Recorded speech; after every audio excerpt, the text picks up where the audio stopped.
ก็มีหัวใจคือกันเด้เจ้าเรื่องของแฟนคนเก่าอย่าเว้าดูหลายก็หูอยู่ดอกว่าเจ้า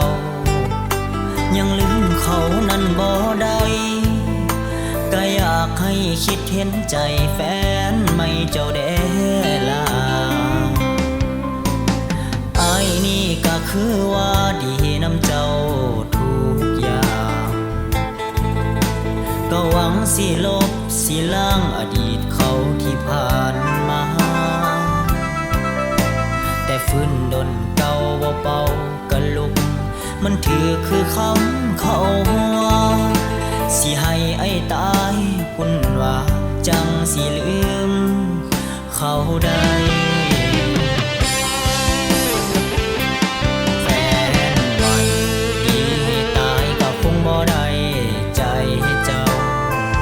คนเป็นแฟนเก่ายังคองใจเจ้าอยู่ทุกวันแฟนปัจจุบัน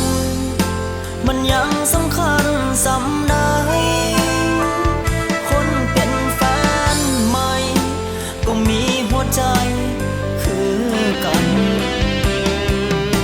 อยู่ใส่ว่าสิลืมเขาก่อนที่เฮาสิมาคบกันสรุปอ้ายเป็นได้เพียงไม่กันมาเท่านั้น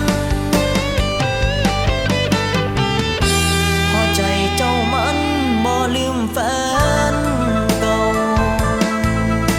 อีกโดนปันใดน้องเจ้าจึงสิลืมเขา